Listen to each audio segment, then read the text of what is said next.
Ao elaborar um currículo, é necessário analisar a interação dialógica da escola e da vida, o desenvolvimento humano, o conhecimento e a cultura do meio. Deve-se considerá-lo como tema dos PPPs das escolas, como nas propostas de ensino e também nas discussões dos cursos de formação inicial e formação continuada dos professores. Sendo ele considerado parte fundamental na organização escolar, surgem as indagações em repensar e reestruturar sua programação, diante os desinteresses dos educandos, os conteúdos maçantes e a rotina pertencente à escola. Mas pode-se afirmar que é ele, o currículo, o fator determinante desses resultados? A maioria dos professores avaliam o grau de conhecimento dos alunos a partir do conhecimento dos mesmos, perante a estrutura curricular. Porém, existem também aqueles grupos de docentes que adotam pedagogias mais participativas, reconhecendo os educandos como sujeitos da ação educativa. Diante disso, surgem indagações e novas concepções de rever a prática escolar, bem como o currículo, os tempos e seu ordenamento. São os próprios educandos que obrigam a rever os currículos. A organização curricular é determinada através das imposições que as exigências do mercado de trabalho impõem. O ensinar e o aprender ainda são diretamente relacionados ao capital, ou seja, a visão mercantilizada dos educandos. Sendo o currículo estruturado a partir das habilidades e competências do segmento conteudista, separados em séries e com disciplinas isoladas, este traz, como consequência, professores como produtos que preparam e treinam os educandos para a mão de obra e não para a cidadania. É necessário que seja desmistificado que a elaboração do currículo atenda somente à formação de mão de obra para atuar no mercado de trabalho. Embora que diretamente haja uma pressão externa do mercado para que o currículo atenda às novas exigências que se impõem para os jovens que no mercado ingressarão. É importante reconhecer que temos a necessidade de formar um cidadão que irá atuar no mercado de trabalho, pois o direito ao trabalho é inerente à condição humana. Porém, é necessário que este educando tenha uma formação ética e um desenvolvimento humano, partindo do ponto que o que for aprendido nas escolas seja algo que tenha um significado para o mesmo e que lhe permita a conhecer a si mesmo e os seus direitos. O currículo é construído para poucos e, com isso, tem um caráter excludente e, sendo assim, não há critério ético para desenvolver. Assim, ele produz desigualdades e não resiste aos avanços da ciência e dos valores. Para desconstruir essa crença, é necessário que o currículo leve em conta o direito da educação, que é um direito para todos, assim como o direito ao conhecimento e à cultura.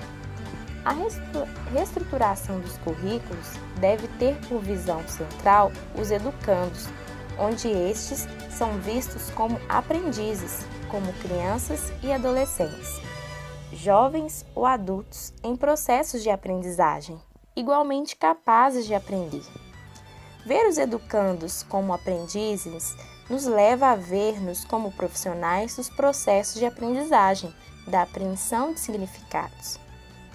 A questão principal não deixa de ser o que ensinar, como organizar os conhecimentos, porém, tendo como parâmetro os processos de aprendizagem dos educandos em cada tempo humano, tempo mental e cultural.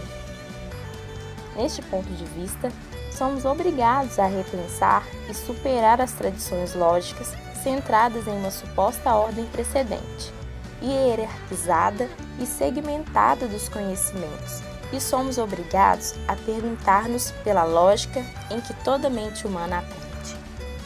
Guiados pelo imperativo ético do respeito aos educandos como sujeitos iguais de direitos, seremos levados a construir novas formas de ordenamento dos conteúdos que garantam não apenas o direito igual de todos ao conhecimento, à cultura, aos valores, à memória e à identidade na diversidade, mas que garantam a igualdade de todo conhecimento, cultura, valores, memórias e identidades, sem hierarquização, segmentações ou silenciamentos. O grande desafio nas escolas hoje é superar a estruturação de uma grade curricular segmentada, e esta somente pode ser renovada e superada à medida que o ser humano e suas limitações de temporalidade de aprendizado possam ser o referencial para os processos de aprendizagem, socialização, formação e desenvolvimento humano. O currículo pode ser o território onde se estabeleça um diálogo pedagógico entre os diversos tempos da vida dos educandos e dos tempos do conhecimento e da cultura, do ensinar e do aprender, da socialização e da formação de sujeitos, com trajetórias humanas e temporais distintas. Um currículo que parte para a valorização do ser humano e desenvolvimento permite aos mesmos conhecer os seus direitos e deveres. Pois hoje os alunos chegam à sala de aula com um ponto de interrogação sobre os seus direitos negados, e a reestruturação do currículo deve prever pontos no currículo que abordem este contexto dos direitos do ser humano.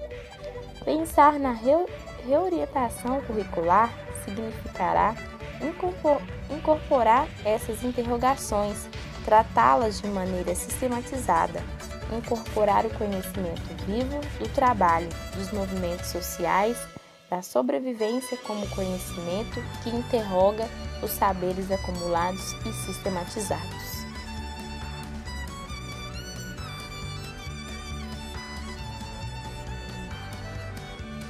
Professor, por qual razão o currículo é um território em disputa? E que disputa é essa? Veja, se fala muito que o professor está em crise, a crise da docência e também a crise dos educandos, né?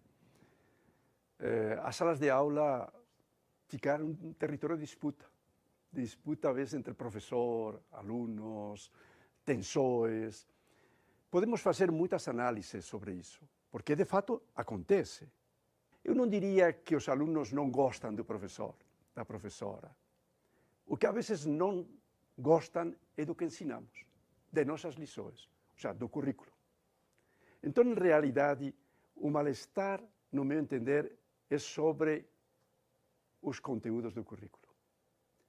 Será que esses conteúdos do currículo interessam às crianças, sobretudo aos adolescentes, aos jovens, essas crianças e adolescentes que hoje participam do mundo, participam da música, participam da cultura? Será que interessa isso? Inclusive para esses adolescentes e jovens que não veem perspectivas de futuro, que não encontram trabalho, que moram nas periferias, nas favelas, interessa o que nós ensinamos? Eu acho que essa é uma pergunta muito séria. Eu tenho falado que quando vamos ao supermercado e vamos buscar uma lata de sardinha, olhamos se está vencida, não é assim? Se passou de data. Se passou de data, não compramos.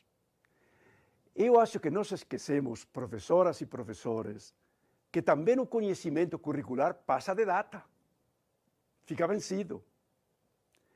E esses jovens e adolescentes que chegam à escola, parece que percebem que passou de data. A disputa, então, professor, seria entre esses conhecimentos Exatamente. abordados em sala de aula? Exatamente. A disputa é por que esses conhecimentos não entram nos currículos. Por que não? Por que não há tempo para eles? Por que isso tem que ser coisa de um professor, de uma professora que gosta, porque é feminista, porque é negra, porque gosta dos jovens? Por que isso não entra? Quem define a grade curricular da educação básica? É o MEC? O Ministério da Educação? Não é o MEC, é o Conselho Nacional de Educação.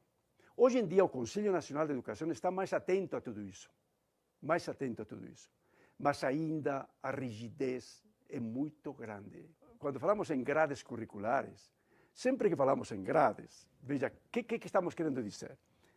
As grades do Carandiru, as grades aqui da prisão, o que queremos dizer? As grades são para quê?